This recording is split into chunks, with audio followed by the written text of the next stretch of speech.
श्रीराम समर्थ श्रीराम. श्रीमद दासबोध पारायण दशक 10वा. जगज्योती समास 4. बीजे लक्षण. श्रीराम.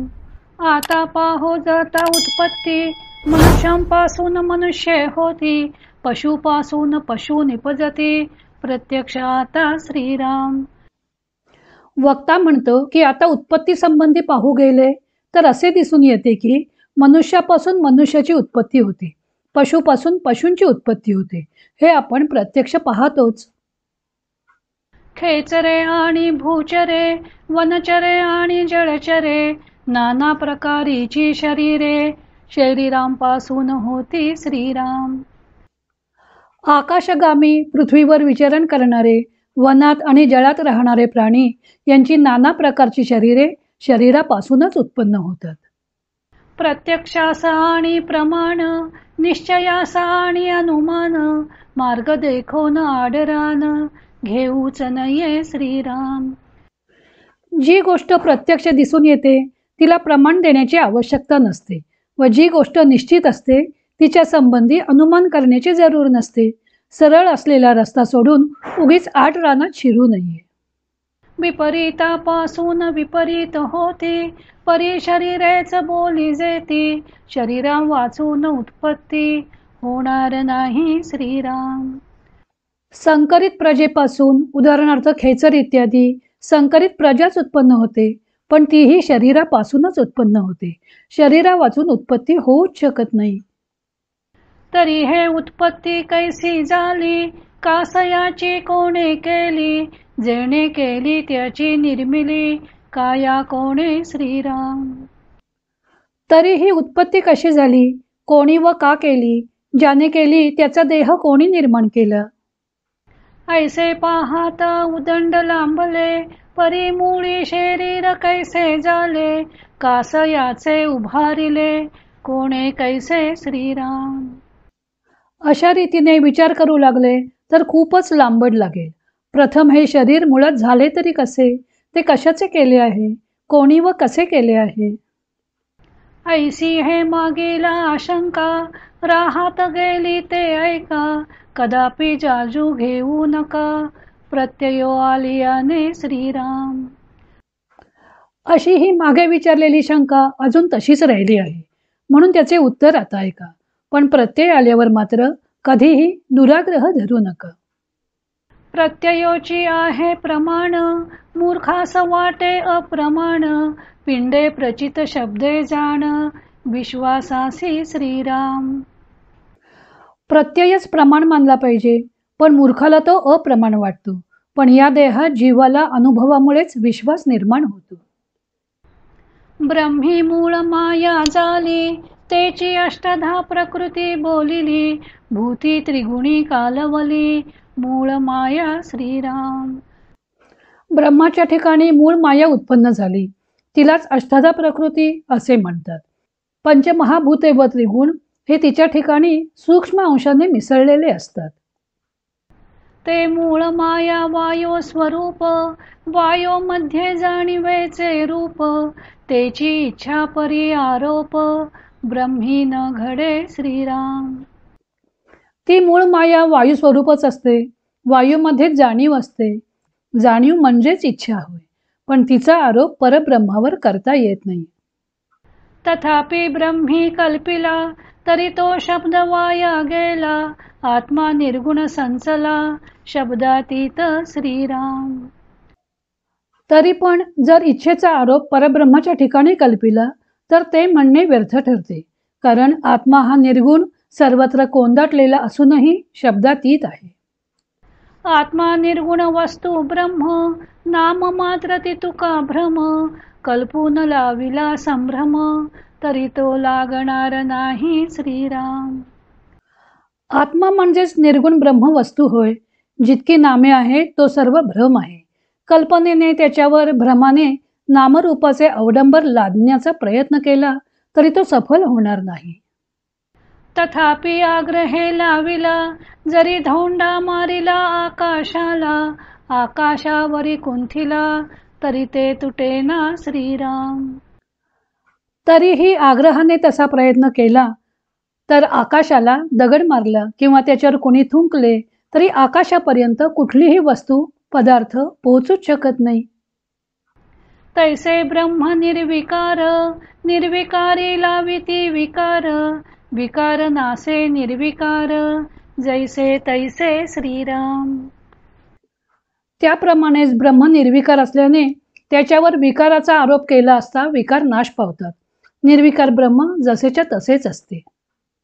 आता ऐका प्रत्यय, जाणूनी धरावा निश्चय, तरीच पाविजे जय, अनुभवाचा श्रीराम. आता प्रत्यक्ष अनुभव सांगतो तो नीट जाणून त्याप्रमाणे मनात दृढ निश्चय करावा, म्हणजे तुम्हालाही स्वतःला तसा अनुभव येईल. माया ब्रह्मी जो समीर, त्यात जाणता तो ईश्वर, ईश्वर आणि सर्वेश्वर, तयासीच बोलिजे श्रीराम. ब्रह्माच्या ठिकाणी वायू स्वरूप जी मूळ माया झाली तिच्या ठिकाणची जी जाणीव कळा तोच ईश्वर होय. त्यालाच ईश्वर सर्वेश्वर असं म्हणतात. तोची ईश्वर गुणासी आला, त्याचा त्रिगुण भेद झाला, ब्रह्मा विष्णू महेश उपजला, तये ठाई श्रीराम. त्याच ईश्वरापासून म्हणजे जाणीवेपासून गुणमाया झाली, त्यातून रज सत्व व तम असे त्रिगुण वेगवेगळे झाले, त्यातूनच ब्रह्मा विष्णू व महेश उत्पन्न झाले.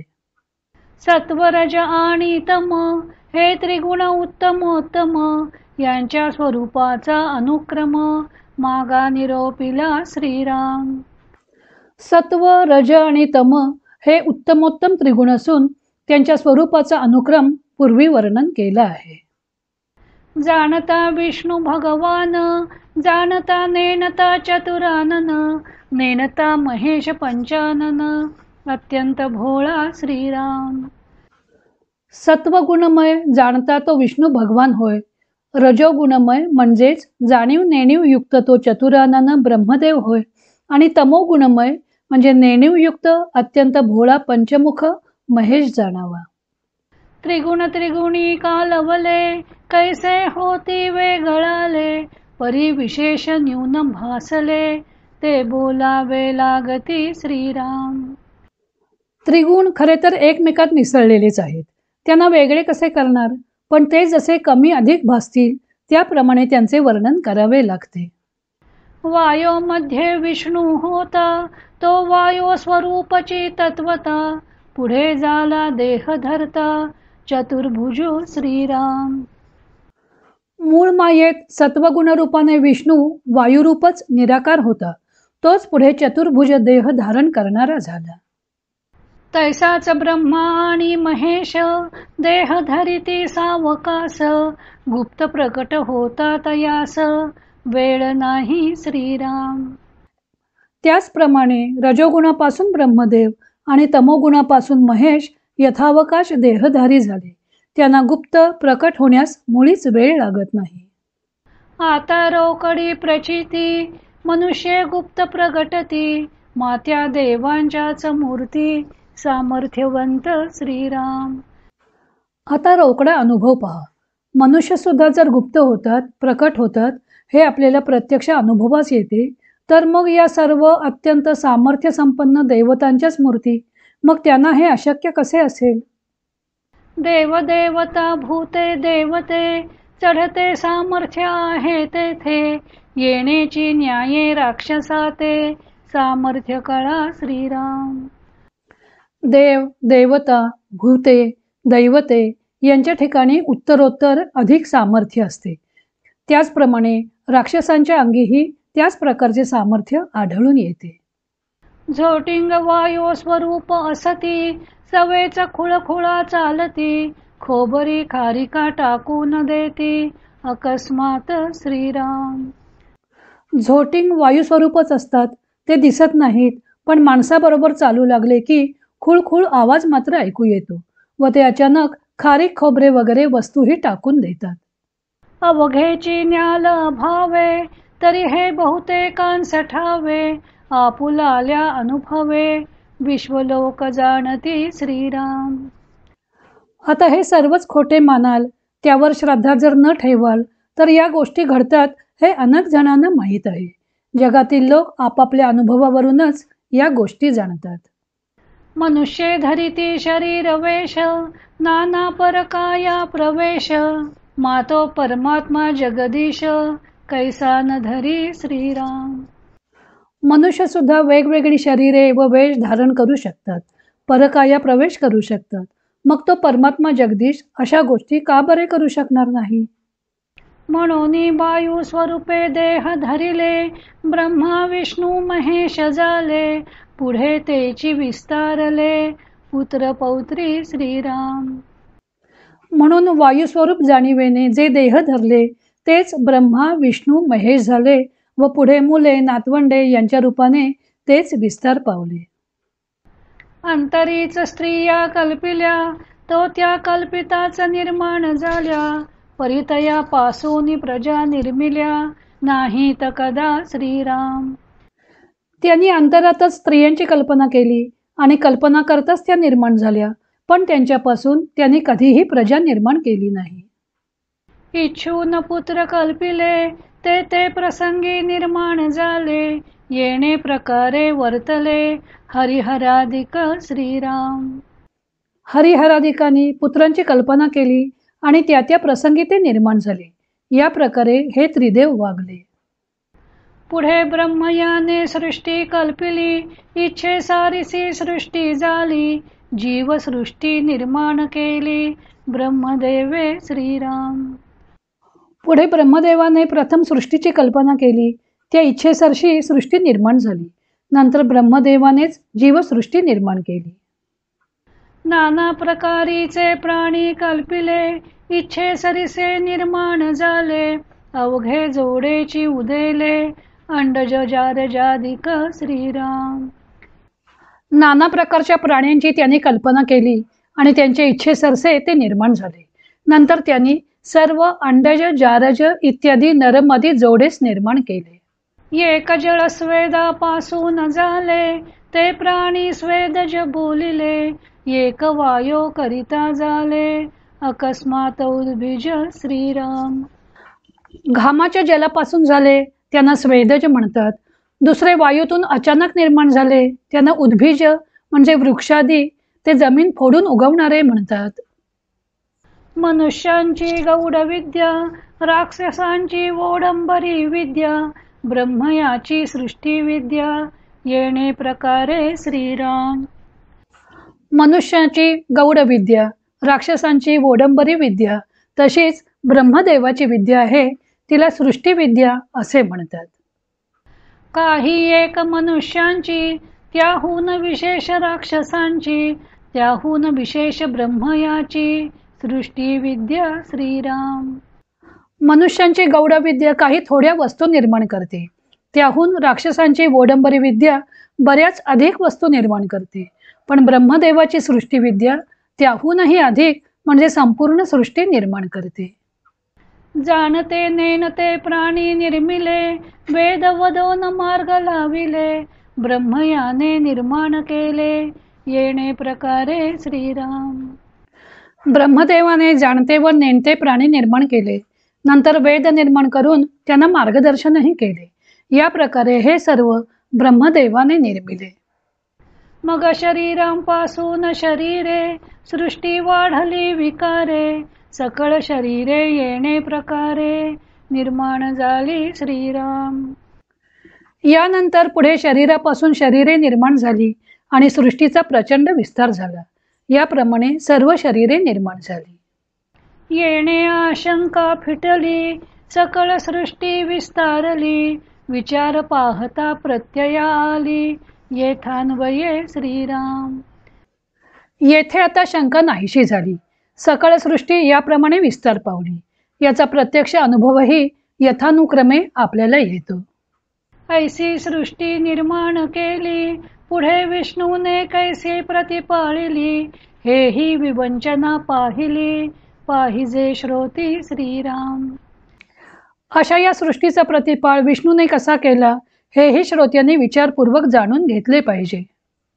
सकळ प्राणी निर्माण झाले, ते मूळ रूपे जाणोनी पाळिले, शरीरे दैत्य निर्दाळिले नाना प्रकारीचे श्रीराम. सर्व प्राणी निर्माण झाले, त्यांचा जाणीव या मूळ रूपाने प्रतिपाळ केला. म्हणजे प्रत्येक प्राणी जाणीवेनेच स्वसंरक्षण करीत असतो. आणि स्थूल शरीरे घेऊन दैत्यांचा संहार विष्णूंनी केला. नाना अवतार धरणे दुष्टांचा संहार करणे धर्म स्थापाया कारणे विष्णूस जन्म श्रीराम. दुष्टांचा संहार करण्यासाठी आणि धर्माची स्थापना करण्यासाठी विष्णूला नाना अवतार रूपाने जन्म घ्यावा लागतो. म्हणून धर्मस्थापनेचे नर तेही विष्णूचे अवतार अभक्त दुर्जन रजनीचर सहजची झाले श्रीराम. म्हणून धर्माची स्थापना करणारे सज्जनही विष्णूचे अवतारच जाणावेत. साहजिकच अभक्त दुर्जन हे राक्षस जाणावेत. आता प्राणी जे जन्मले ते नेणोन संहारले मूळ रूपे संहारिले येणे प्रकारे श्रीराम. आता जे जे प्राणी जन्माला येतात त्यांचा नेणीव या मूळ रूपाने संहार केला जातो. नेणीव म्हणजे अज्ञानानेच प्राण्यांचा संहार होत असतो. शरीरे रुद्र खवळेल तै जीव सृष्टी संहारेल अवघे ब्रह्मांडची जळेल संहार काळी श्रीराम. ज्यावेळी प्रलय काळ येईल त्यावेळी महेश स्थूल रूपाने खवळेल आणि सर्व जीवसृष्टीचा संहार होऊन अवघे ब्रह्मांड जळून भस्मसात होईल. एवं उत्पत्ती स्थिती संहार याचा ऐसा आहे विचार श्रोती होऊन तत्पर अवधान द्यावे श्रीराम. याप्रमाणे उत्पत्ती स्थिती संहार या प्रकारे होत असतो. तरी आता श्रोत्यांनी तत्पर होऊन अवधान द्यावे. कल्पांती संहार घडेल तोची पुढे सांगिजेल पंचप्रलय ओळखेल तोची ज्ञानी श्रीराम. कल्पांताच्या वेळी संहार कसा घडेल हे पुढे सांगितले जाईल. एकूण 5 प्रलय आहेत. ते जो जाणून घेईल तोच खरा ज्ञानी होय. जय जय रघुवीर समर्थ श्रीराम जय राम जय जय राम. इति श्रीदासबोधे गुरुशिष्य संवादे बीजलक्षण नाम समास 4 समाप्त.